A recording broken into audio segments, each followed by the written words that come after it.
Yeshu Sahay, praise the lord. 31 October reformation day या मत संशोधन पर्व के नाम से जाना जाता है और ये लैटिन वर्ड रिफॉर्मरी से आता है, जिसका अर्थ होता है फिर से बनाना, बदलना या सुधारना। और ये दिन को हम लोग रिफॉर्मेशन डे का शुरुआती दिन के रूप से ऐतिहासिक रूप से माना जाता है। असल में इस दिन का विशेषता को जानने के लिए हम इतिहास में जाएंगे, जिसमें हम डॉक्टर मार्टिन लूथर का नाम को जानते हैं। इसी दिन 31 अक्टूबर 1517 को उन्होंने अपना 95 थीसिस उन्होंने जर्मनी के विटेनबर्ग गिरजाघर में उन्होंने लटकाया। और वो चाह रहे थे कि कलीसिया में जो परंपराएं हैं, जो बाइबल के शिक्षा के विपरीत है, जो नियम है, जो सिद्धांत है, उनमें बदलाव किया जाए, उनमें सुधार किया जाए, जो कि बाइबल के शिक्षा के विपरीत है। और उन शिक्षाओं में महत्वपूर्ण शिक्षा जो था, 2, 3, 4 शिक्षा को मैं चर्चा करना चाहूँगा। सबसे पहली बात जो है पाप क्षमा पत्री। ऐसे पोप की ओर से एक पाप क्षमा पत्री निकाला गया था, जो कि पोप लियो की ओर से 1513 ईस्वी में। और उसका निकालने का एक वजह था, क्योंकि वह ऐसा भोग विलास वाला जीवन व्यतीत करने लगा कि कोष खाली हो गया, खजाना खाली हो गया, और पैसों का अभाव पूरा करने के लिए उन्होंने पाप क्षमा पत्री को उन्होंने प्रचलन किया। और वो पाप क्षमा पत्री को लोगों के सामने लेता और बिक्री किया जाता, ताकि जो कोई इस पाप क्षमा पत्री को खरीदेगा उसका पाप क्षमा किया जा सकता है। इस सिद्धांत के आधार पर हम देखते हैं पाप क्षमा तो सिर्फ यीशु के बहे लहू से होता है, यीशु पर विश्वास करने के द्वारा ही होता है। यह सिद्धांत खंडित दिखाई देता है। दूसरी विशेष बात पुर्गातोरी। पुर्गातोरी इस प्रकार का विश्वास है, हमारे पूर्वज जो मर चुके हैं वे लोग जाकर एक प्रकार का आग में ये लोग तड़प रहे हैं, जिसे पुर्गातोरी कहा जाता है और शोधन अग्नि के नाम से भी जाना जाता है। वहाँ पर ये लोग क्या कर रहे हैं, उस आग में वे लोग जल रहे हैं और शोधन हो रहे हैं, शोध किए जा रहे हैं। परंतु यदि हम उनके नाम से पाप क्षमा पत्री को हम खरीदेंगे और उसके नाम से हम दानों को चढ़ाएंगे, जैसे ही हमारे दान पेटी पर गिरेगा, वैसे ही उनका आत्मा क्या करेगा, उस शोधन अग्नि या पुर्गातोरी से छलांग लगाकर स्वर्ग में प्रवेश कर जाएंगे। इस प्रकार की शिक्षा बाइबल के शिक्षा के विपरीत है, जो कि डॉक्टर मार्टिन लूथर ने पहचान लिया था। तीसरी विशेष बात कहता है व्यक्ति अपने भले कामों के द्वारा से भी धर्मी ठहराया जा सकता है। हम यदि अपने भले कार्यों के द्वारा धर्मी ठहराए जाते तो स्वर्ग को अपने प्रयास से जा सकते हैं, लेकिन ऐसा संभव नहीं। बाइबल का शिक्षा ऐसे नहीं है। साफ साफ कहता है मनुष्य अपने प्रयास से कभी भी धर्मी ठहरकर स्वर्ग को जा नहीं सकता है। यीशु मसीह ही एकमात्र उपाय है। चौथी विशेष बात जो कहता है, वो कहता है पवित्र चीज वस्तु, जैसे कि हो गया मूसा का लाठी हो गया, और यहूदा इस्करियोती जिसमें फांसी लगाया गया था उसका रस्सी जो हो गया, और कई सारे पवित्र वस्तु है जो अभी भी रखा हुआ है। उन चीज़ों को यदि व्यक्ति देखता है, दर्शन करता है, दर्शन मात्र के उसका पाप क्षमा होता है। ये भी बाइबल शिक्षा के विपरीत, इन चीज़ों का चर्चा बाइबल नहीं करता है। उसके विपरीत हम शिक्षा यहाँ पर देखने पाते हैं। डॉक्टर मार्टिन लूथर 5 सोलास का उन्होंने शिक्षा देने का कोशिश किया, और वह 5 सोलास जो कि लैटिन वर्ड है और 5 प्रकार का केवल से जुड़ा हुआ है। केवल माने सिर्फ, सिर्फ, सिर्फ, या केवल, केवल, मात्र, मात्र, मात्र कह सकते हैं। सबसे पहला सोलास में कहता है सोला ग्रेटिया, जो लैटिन वर्ड है जिसका अर्थ है ग्रेस एलोन, यानी केवल अनुग्रह के द्वारा मनुष्य बचाया जा सकता है। अपने प्रयास से हम बचाए नहीं जा सकते हैं, धर्मी ठहराए नहीं जा सकते हैं। ये ईश्वर का अनुग्रह पर डिपेंडेंट है, उसी के अनुग्रह से। इफिसी 2 अध्याय 8-9 पद में हम देख सकते हैं। दूसरा जो कहता है सोला फाइड कहता है, और इसका अर्थ होता है फेथ एलोन, या केवल विश्वास के द्वारा। हम जब यीशु मसीह पर विश्वास करते हैं, उसके द्वारा ही हम धर्मी ठहराए जाते हैं, हम उद्धार प्राप्त करते हैं, ना कि हम अपने प्रयास से। इसी बात को गलाती 3:11 में, यूहन्ना 3:16 में और 5:24 में भी हम देख पाते हैं। तीसरी विशेष बात उन्होंने जो शिक्षा दिया वो तो कहता है सोलस क्रिस्टस कहता है। ये लैटिन वर्ड है जिसका अर्थ होता है क्राइस्ट एलोन, यानी सिर्फ मसीह या ख्रिस्ट के द्वारा ही उद्धार संभव है। हम प्रेरित क्रिया 4:12 यूहन्ना 14:6 और पहला तीमुथियुस 2:5 के आधार पर देख पाते हैं कि क्राइस्ट के द्वारा है या मसीह के द्वारा ही उद्धार संभव है, मनुष्य के द्वारा ये संभव नहीं है। चौथा जो उन्होंने कहा वो तो कहता है सोला स्क्रिप्चुरा, इसका अर्थ कहता है स्क्रिप्चर एलोन या केवल पवित्र शास्त्र या बाइबल एक प्रामाणिक पुस्तक है जिसके आधार पर ही हमारा विश्वास भी टिका हुआ है। हम उसके शिक्षा के विपरीत हम नहीं चलना चाहिए। लोगों ने कई प्रकार के शिक्षा दे, कई प्रकार के किताबों को लिखा, कई मूल्य बहुत दाम का किताब लिखे, लेकिन उन शिक्षाओं पर नहीं, क्योंकि ये बाइबल जो है परमेश्वर की प्रेरणा से लिखा हुआ है। 2 तीमुथियुस 3:16-17 के आधार पर। पांचवा बात उन्होंने कहा वो कहता है सोली डेओ ग्लोरिया, इसका अर्थ हो कहता है to the glory of God, माने केवल ईश्वर के महिमा के लिए। हम जो कुछ भी कर रहे हैं कलीसिया में, परमेश्वर की सेवा आराधना जो कुछ भी कर रहे हैं सब कुछ परमेश्वर के महिमा के लिए, जिसके विषय पहला पतरस 4:11, पहला कुरिन्थ 10:31 में हम पाते हैं। इन शिक्षा के विपरीत जबकि कलीसिया में था उन चीज़ों में सुधार लाना चाह रहा था, लेकिन उन्होंने सुधार लाने के बजाय में उसको सभा में बुलाया और उनको कहा कि आपने जो कुछ भी कहा है, लिखा है, उनको सरासर गलत है, ये मानिए। सभा के सामने आप कीजिए कि मैंने गलत कुछ लिखा है और क्षमा मांगिए। तीसरी बात क्या है, आप उन चीज़ों को जो कुछ भी किताब के रूप में प्रकाशित किए हैं चाहे छापे हैं उनको जलाइए इसी घड़ी। उन्होंने ये दावा किया आप लोगों जो शिक्षा के बारे में मैंने लिखा, जो चीज़ मैंने लिखा उसको बाइबल से खंडन कर दीजिए, मैं इसी घड़ी सब कुछ मानने के लिए तैयार हूँ आप जो कह रहे हैं। लेकिन आप बाइबल से यदि सिद्ध नहीं कर पाएंगे ये गलत है मैंने जो कहा है, तब तो मैं मानने के लिए तैयार नहीं हूँ। इसमें उन लोगों का बीच में नहीं बना और वे लोग उसे बहिष्कृत कर दिया। और आबाद के दिनों का जीवन को देखिए, बहुत कठिनाई का जीवन उनका हुआ। लेकिन तब एक बात है, यहाँ के बाद में डॉक्टर मार्टिन लूथर जिन्होंने कहा इन चीज़ों को, उसके भी कई अनुयायी हुए। उसके बाद में एक अलग दल संप्रदाय जिसे प्रोटेस्टेंट संप्रदाय के नाम से जानते हैं, और जो पहले के थे वो अलग दिखाई देते हैं। उसके बाद है डॉक्टर मार्टिन लूथर के बाद कई सारे ऐसे रिफॉर्मर या धर्म सुधारक लोग निकले, जैसे जॉन कल्विन हुआ और अन्य लोग आए। वे लोग अपने अपने जगह पर जहाँ भी थे ये लोग इसी प्रकार का सुधार का काम को किए और कलीसियाओं में कई जगह सुधार हुआ, कई जगह विभाजन भी हो गया। हम आज का वचन में आते हैं जो कि मत संशोधन पर्व के लिए स्पेशली प्रेरित क्रिया 5:29 से 41 तक में हम पाते हैं। यहाँ यरूशलेम में चेलों को विशेषकर पतरस और जितने चेले थे उन लोगों को पकड़ लिया जाता है। और इसलिए पकड़ लिया जाता है, ये यीशु के शिक्षा दे रहे थे और यीशु का शिक्षा देने के बाद में उससे बंदीगृह में डाल देते हैं। बंदीगृह में डाल के उनको इंतजार करते हैं दूसरे दिन न्याय करेंगे। तब परमेश्वर अद्भुत रीति से उनको बंदीगृह से अचानक से छुड़ा के ले जाता है। उनसे कहता है जाइए और मंदिर में प्रचार, और जाकर लोग मंदिर में प्रचार करने लगे। जब सभा बुलाया गया और लोग वहाँ पर क्या करने लगे कि उनको बुला के ले आइए, जेल से ले आइए। जब जेल के पास में गए, नहीं ये लोग तो कब के अपने आप से निकल गए, परमेश्वर उनको कैसे छुड़ा कर उनको ले गया पता नहीं है, परंतु अद्भुत रीति से उनको छुड़ा के ले गया।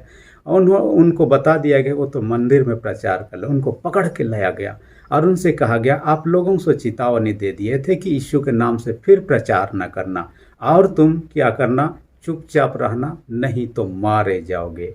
इन्होंने एक बात कहा, हम मनुष्य की बात माने या ईश्वर की बात माने, और हम ये जो प्रचार कर रहे हैं अपनी इच्छा से नहीं, ईश्वर का इच्छा के अनुसार। हम जानते हैं मत्ती रचित सुसमाचार 28:19-20 में यीशु मसीह ने आदेश दिया तुम जाओ और सब देशों के लोगों को सुसमाचार प्रचार करो। ये ईश्वर का आदेश है। यूहन्ना 20:21 में ऐसी ही बातों को पाएंगे, जैसे पिता ने मुझे भेजा है, यीशु ने कहा मैं तुम्हें भेजता हूँ संसार में। और प्रेरित के 1:8 में हम पाते हैं जगत के छोर तक तुम मेरे गवाह होंगे। यीशु के गवाह बन के यीशु का प्रचार करेंगे। ये बाइबल में लिखा हुआ है, यीशु का आदेश है। इसलिए यीशु का शिष्य होने के नाते यीशु का आदेश को तो उनको पालन करना ही था। इस कारण से उन्होंने कहा ये तो ईश्वर की बात को हम मान रहे हैं। असल में उनको इस बातों को ऐतराज होने का जो यहूदी अगुआ थे उसका कई सारे कारण था, और कई सारे कारण में से अलग अलग कारण हो सकते हैं। लेकिन तब इन चेलों का जो कहना था, उनका कहना था ये कंपलसरी है, मैंडेटरी है कि हम यीशु का प्रचार कर, ना करें तो उसके चेला क्यों हैं। ये गॉड्स ऑर्डर है। अब आप मत्ती 28:19 में देखिएगा, गो कहता है यीशु मसीह चेलों को, अगर गो, जी ओ गो, गो से जी से कहता है गॉड्स, ओ से कहता ऑर्डर। ये गॉड्स का ऑर्डर है, ये ईश्वर का आदेश है जो कि हम प्रचार करें। और ऐसी ही बातों को, सिचुएशन को हम डॉक्टर मार्टिन लूथर को देख पाते हैं। जैसे चेलों को विरोधों का सामना करना पड़ रहा है, डॉक्टर मार्टिन लूथर को वही सामना करना पड़ा, और उन्होंने अपने हिसाब से वहाँ अपने बातों को रखा, लेकिन उन्होंने इनकार कर दिया और उनको निकाल भी दे दिया गया। परंतु परमेश्वर ऐसा है कि हम सबों को इस्तेमाल करना चाहता अपने राज के प्रचार के लिए। कलीसिया को आज जिम्मा दे दिया है कि हम सुसमाचार प्रचार करें। इसलिए आप जहाँ भी देखिएगा जगत में सुसमाचार प्रचार करते हुए लोगों को हर देश में देखने पाइएगा, क्योंकि ईश्वर का आदेश को हम पालन करते हैं। हम अपनी इच्छा से कुछ नहीं कर रहे हैं, क्योंकि हम जानते हैं कि इस जीवन के बाद में एक जीवन है। इस जीवन अंतिम जीवन नहीं है, जो सदा काल का जीवन होगा। आज भी लोग चाहते हैं उस जीवन में प्रवेश करने, कोई नरक में जाना नहीं चाहता है, परंतु यीशु पर विश्वास करना भी नहीं चाहते हैं।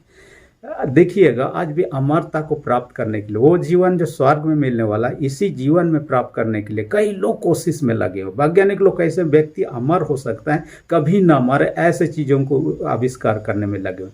मैं पढ़ रहा था कि एक कंपनी है जिसका नाम अल्गोर और क्रायोनिक्स कंपनी। इस कंपनी के लोग क्या करते हैं, जो भी लोग मरने वाले हैं, मरने से पहले यदि वे लोग अपने अंगों को दान करने के लिए रेडी हो जाते हैं, उनसे एक करार लिखा लेते हैं, और इनका क्या करते हैं, मरने के बाद में 15 मिनट तक हम शारीरिक रूप से सांस लेना बंद कर दें, डॉक्टर हमें डेड घोषित कर दे, लेकिन हमारा ब्रेन चलते रहता है कम से कम 15-20 मिनट तक। इसी दरमियान में क्या करते हैं, वे लोग सिर को शरीर से अलग कर लेते हैं, और लोग क्या करते हैं, ये लोग ऐसा टेम्परेचर -320 डिग्री टेम्परेचर में ये लोग रखते हैं केमिकल मिला के, ताकि ब्रेन वो जिंदा रहे वहाँ पर, माने सुसुप्त अवस्था में रहे लेकिन जिंदा अवस्था में रहे। और इसको क्या क्रायो प्रिजर्वेशन प्रोसीजर कहा जाता है, और इसके तहत में कई सारे लोग अब तक रजिस्ट्रेशन कर चुके हैं। उनका मानना है एक दिन हम बॉडी पार्ट न्यूली बनाएंगे, मशीन में बनाएंगे चाहे लेबोरेटरी में बनाएंगे, और उस मुंडी को निकाल के उस शरीर के साथ में जोड़ देंगे, तो वो व्यक्ति जो आज या 10 साल पहले या 100 साल पहले मरा है, फिर भी उनको फिर से जिंदा कर दिया जाएगा और वो जीवित रह सकता है, उनका ये कहना है। इसके लिए अब तक में 1000 के लोगों ने रजिस्ट्रेशन कर चुका है, और उसका कीमत भी बहुत ज़्यादा है, 25 करोड़ रुपया एक व्यक्ति का। फ्यूचर में यदि आप जिंदा रहना चाहते हैं, उस तरह का उनका विचार है।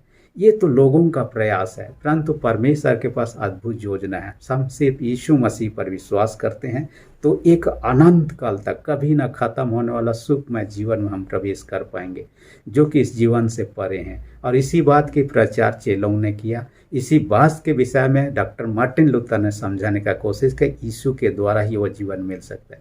दूसरी विशेष बात वचन में पाते हैं, ये मनुष्य का स्वार्थी डिसीजन को हम यहाँ देखने पाते हैं, स्वार्थी न्याय को देखने पाते हैं। इन्होंने क्या कहा, आप लोग यदि हमारे बातों को नहीं मानेंगे, चेलों को आप लोग नहीं मानेंगे, आप लोगों को मार डाला जाएगा। और उनको मारने का भी सोच विचार उन्होंने किया और डिसीजन भी लेना चाहा, लेकिन कुछ अलग हो गया। हम डॉक्टर मार्टिन लूथर का भी यही देखने पाते हैं, आप हमारे बातों को मान जाए, इनकार कर दीजिए, जला दीजिए, नकार दीजिए, तो आप कुछ नहीं होंगे।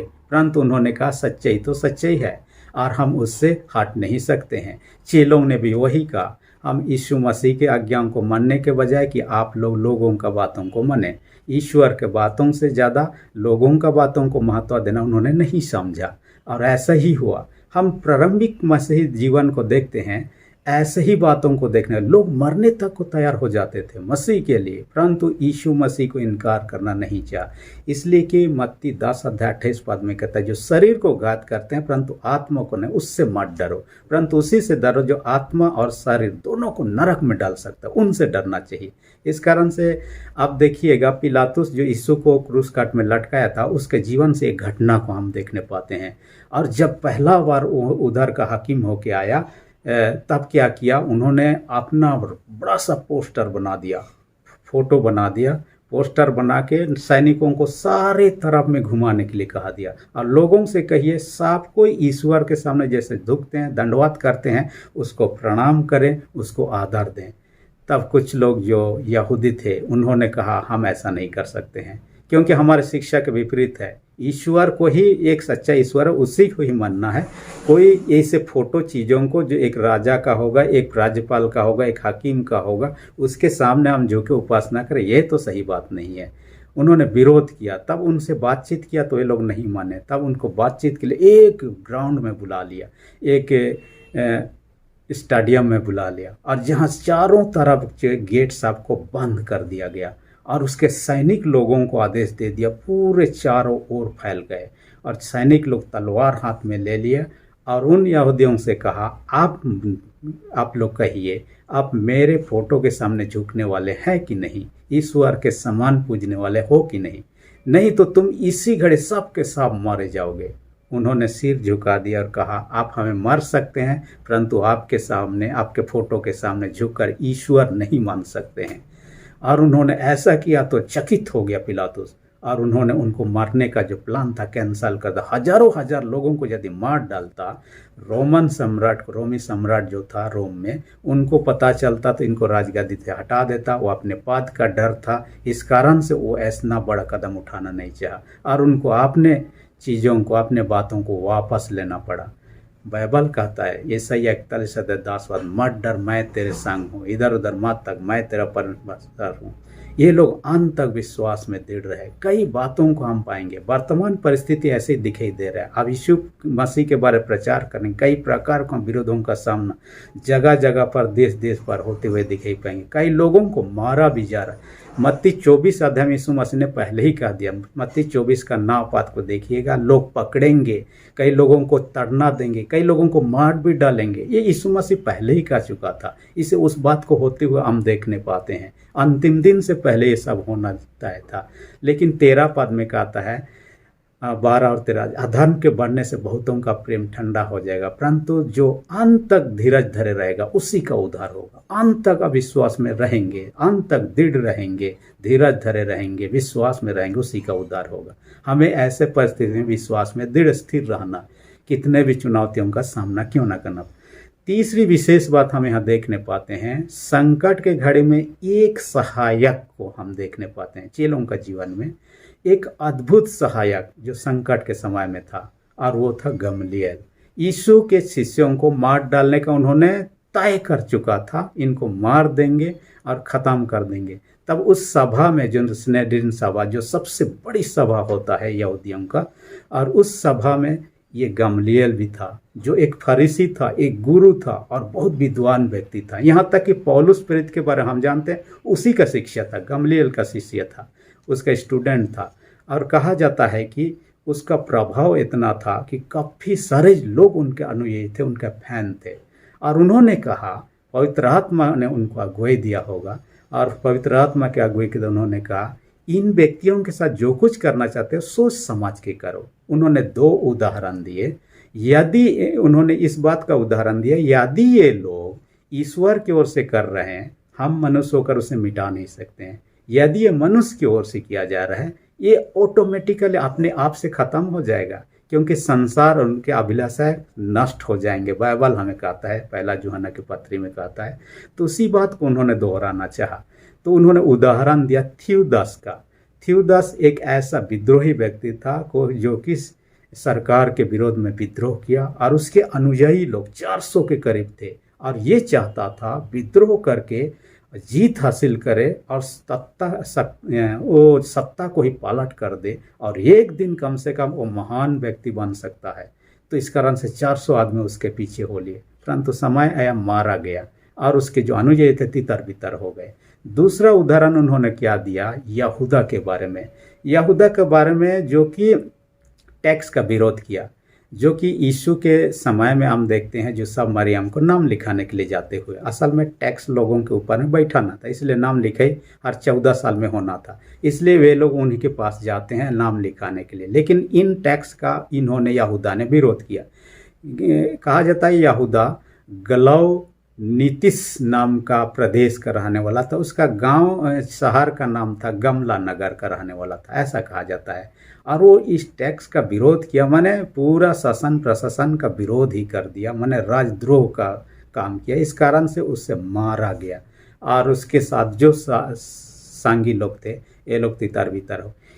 गमलीएल ये उदाहरण दिया। ये दोनों चीज़ों से ये पता चलता है, ये अपने प्रयास से उठे, समय पर ये लोग खत्म हो गए। ये लोग भी यदि परमेश्वर की ओर से कर रहे हैं तो खत्म नहीं हो पाएगा, परंतु मनुष्य की ओर से इन्हीं के नहीं खत्म हो जाएगा एक दिन। इसलिए इनके लिए चिंता करने की कोई बात नहीं है। और ये सही बात है, ईश्वर की ओर से जो है वो कभी भी समाप्त नहीं हो पाएगा। मसीहियत जो हम देखते हैं, जो मसीह को मानने वाले थोड़े संख्या में थे शुरुआत में, उनको मार डाला जा सकता, खत्म, लेकिन ऐसा हुआ नहीं। और आज देखिए संसार में देखिए सबसे ज़्यादा मसीहियों की संख्या हम देख पाते हैं, जो मसीह यीशु को मानने वाले लोगों की संख्या। इस कारण से हम यदि संकट में हैं तो भी हम ना घबराएं, क्योंकि प्रभु कई बार अद्भुत रीति से, जैसे चेलों को मदद मिला एक व्यक्ति के कारण से, सारे सभा एक तरफ थे, गमलीएल का एक कथन के द्वारा उनको मारा नहीं गया, परंतु उनको पिटवाया गया, उसके बाद में छोड़ दिया जाता है। हम एक व्यक्ति के जीवन में इस प्रकार की घटनाओं को पाते हैं, साधु किशन सिंह, जो कि आप साधु सुंदर सिंह का नाम जानते हैं, उसके बहन का बेटा था। और एक समय आया वो भी बड़ा साधु बन गया। एक बार लद्दाख जा रहा था और लद्दाख के रास्ते में जिस गांव में पड़ा, वहाँ 4-5 लोग, भयंकर लोग शराब पी रहे थे। इनको उन्होंने प्रचार करना शुरू किया, शराब सही नहीं है, अच्छा नहीं है, ये प्रभु के दृष्टिकोण से भी अच्छा नहीं, आपके शरीर के लिए। इन्होंने कहा आप अपना काम रखिए, हमें क्यों डिस्टर्ब कर रहे हैं। जब उन्होंने शिक्षा देना नहीं छोड़ा, उनको पीटना शुरू किया। जब पीटना शुरू किया तो वो बहुत ही मजबूत व्यक्ति था, पीटने से कुछ नहीं हुआ। तब एक व्यक्ति दौड़ के एक भाला ले आया और उसका आवाज़ को ही बंद करना चाहा और यहाँ घोंप दिया सीधा उसका गले में, ताकि वो बोल ही ना सके। जैसे ही घोंप दिया उसके बाद में वो नीचे गिर गया, खून गिरने लगा। तब ये लोग क्या किया, वहाँ से भाग गए ताकि कोई ना देखे, कहीं कि सुनसान जगह था, कोई ना देखे, ताकि वो लोग पकड़े ना जाएं। कुछ समय तक वैसे ही पड़ा रहा। एक बुजुर्ग महिला आई, उन्होंने देखा साधु किशन सिंह को और उन्होंने उस भाला को निकालने में मदद किया। भाला को निकालने के बाद में उन बुजुर्ग महिला ने उनके कपड़े बांध दिए। उसके बाद में जाते रहे, जहाँ कुछ भी नहीं था, एक पहाड़ होते हुए जा रहे थे, अचानक से बर्फीला एरिया में चलते चलते पैर फिसल गया और वो एक नदी में नीचे गिर गए। गिरते हुए कई जगह उनको चोट लगा, पैरों में, पीठ में, कई जगह। किसी तरह पानी से बाहर निकले, क्योंकि पानी बर्फीला पानी था और बहुत ठंड हुआ करता था। ज़्यादा देरी रहने से व्यक्ति उसमें बच ही नहीं सकता है। इस कारण से किसी तरह निकला और ऊपर में गुफा था, गुफा में घुस गया। उसे पता नहीं कैसे वाला गुफा है, लेकिन शाम के समय में एक शेरनी और 2 बच्चे आ गए। ये लोग गरजने लगे, तब इन्होंने डर गए, अब बचना मुश्किल है, क्योंकि वो भाग ही नहीं सकता है। तो प्रार्थना किया, प्रभु इतना पीड़ा में रहने का अपेक्षा ये लोग ही मुझे खा ले। इसलिए उन्होंने आग बांध करके चुपचाप इंतजार करने लगे। ये शेरनी और दोनों बच्चे आकर उनको क्या करना, जहाँ जहाँ घाव था, जहाँ जहाँ खून बह रहा था, उनको चाटना शुरू किया। उनको लगा कि पहले खून चाटेंगे, उसके बाद मुझे खाएंगे। इंतजार करने लगा, फिर भी कुछ नहीं हुआ। चाटने के बाद में लोग उनका दोनों तरफ में सो गए। उनको बहुत ठंड लग रहा था और यहाँ तक कि उनको बुखार भी हो गया था। जब वे लोग दोनों तरफ से सो गए, उनके बीच में, शेरों का बीच में गर्मी उन्होंने महसूस किया और रात भर आराम से सो के बिता दिया। और दूसरा दिन जब जागा, देख रहे हैं ये लोग, शेरनी लोग वहाँ से निकाल गए अपने खाने के तलाश में। वो भी जाने का कोशिश कर रहा था, लेकिन उसका पैर नहीं चला जा रहा था, वो दर्द से, पीड़ा से करा रहा था। उसके बाद में वो क्या किया, फिर से उसी जगह सो गया। शाम के समय ये लोग शेरनी दल आए, क्योंकि वो पहले दिन से वो कुछ नहीं खाया था। और उसके बाद में क्या किया, उन्होंने क्या किया कि वे वहाँ पर थे तो शेरनी ने एक मांस का टुकड़ा लाया, उसके मुंह में रख दिया, जबकि भूखा था पहला दिन से। दूसरा दिन भी भूखा है, दिन भर वैसे ही पड़ा रहा।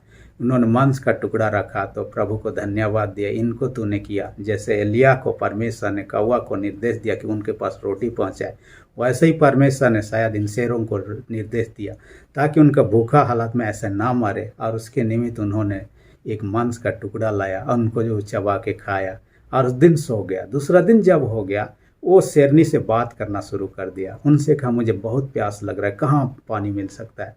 शेरनी ने उनका कपड़ा को पकड़ के चलने लगा और वो जहाँ झरना है निकाल रहा था पहाड़ के ऊपर से, वहाँ पर ले गया और झरना से पानी पिया। पानी पीने के बाद में उन्होंने ये कहा मुझे गांव जाना है, जिधर गांव है उधर ले जाइए। शेरनी उनके दोनों बच्चे उनको ले एक गांव तक ले गए। दूर से लोगों ने देखा शेरनी और उनके दो बच्चों के साथ में ये व्यक्ति आ रहा है। तब उसके बाद में शेरनी और दो बच्चे पीछे लौट गए और वो गांव में गया। जैसे गया लोगों ने कहा कि ये तो शेरों के साथ में दोस्ती है। उनका बहुत मान सम्मान आदर होने लगा।